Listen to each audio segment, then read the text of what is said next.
আপনি যদি আল্লাহকে প্রাধান্য না দেন, আল্লাহর কাজকে যদি আপনি প্রাধান্য না দেন, তাহলে আপনার সব কাজ আল্লাহ তাআলা পিছিয়ে দেবেন।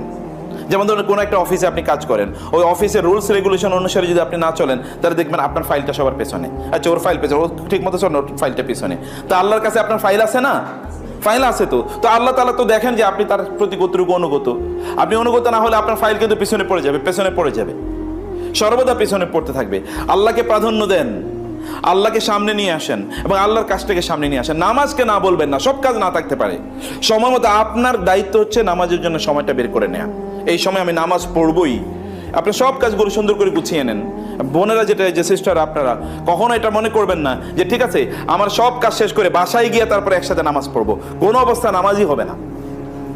বাসায় গিয়ে সব একসাথে আপনি কখন নামাজ পড়বেন? অতএব নামাজটাকে আপনি প্রায়োরিটি দেন, নামাজকে আপনি আগে পড়ুন। বাসায় গিয়ে একসাথে পড়বেন এটা না। ব্রাদার্সদেরকে বলছি, কখনোই কথা বলবেন না যে আমার জামা কাপড় খারাপ। জামা কাপড় আবার মুসলমানের খারাপ হয় কেমনে? যা সেইভাবে নামাজ পড়বেন। মুসলমানের জামা কাপড় খারাপ হতে পারে না। আপনি সবসময় কনসাস থাকতে হবে, কনসার্ন থাকতে হবে, উদ্বিগ্ন থাকতে হবে যে আমাকে তো নামাজ পড়তে হবে। এবং সময় মতো যেই সময় সালাত আদায় করা দরকার এই সময়ে সালাত আদায় করতে হবে, এর বাইরে না। এবং সালাত যদি আপনি পড়েন তাহলে দেখবেন আপনি মিথ্যা কথা বলবেন না আর কোনোদিন। সালাত যদি, নামাজ যদি আপনি পড়েন তাহলে দেখবেন আপনি হারাম কোনো দিকে আপনি তাকাবেন না।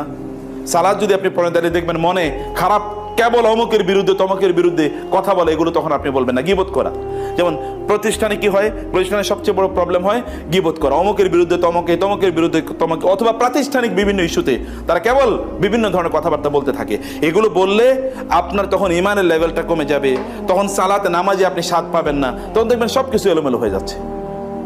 কথাবার্তা যত কম বলা, আল্লাহ সুবহানাহু ওয়া তাআলার আল্লাহর ইবাদত করা, এর মধ্যে আপনারা যেমন সিস্টাররা, ব্রাদার্সরা আপনারা আছেন, কারণ আপনারা যে কাজটা করেন মনে মনে কি আপনার মুখ দিয়ে কি আপনি কোনো কাজ করেন? কাজ করেন কি দিয়ে? তাহলে মুখটা কি ফ্রি থাকে না? মুখ দিয়ে আমরা কি করতে পারি?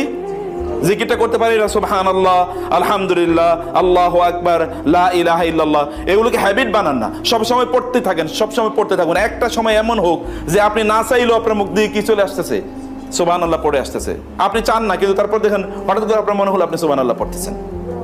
যেমন আপনি যদি কোনো বিপদ থাকে তাহলে বেশি বেশি দুরূদ পড়বেন, আল্লাহুম্মা সাল্লি আলা মুহাম্মাদ, আল্লাহুম্মা বারিক আলা মুহাম্মাদ। এই দুরূদটা পারেন আপনারা?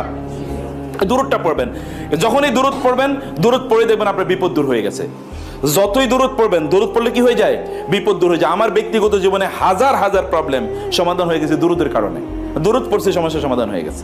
দুরূদ পড়া শেষ, সমস্যাও কি শেষ, সমাধান হয়ে গেছে। দুরূদ পড়া, আল্লাহুম্মা সাল্লি আলা অথবা সাল্লাল্লাহু আলাইহি ওয়াসাল্লাম, ছোটটাই পড়েন। এভাবে পড়তেই থাকুন, জিকির করতেই থাকুন। এই পরিবেশে যদি আমরা আমাদের সময়টাকে যদি আমরা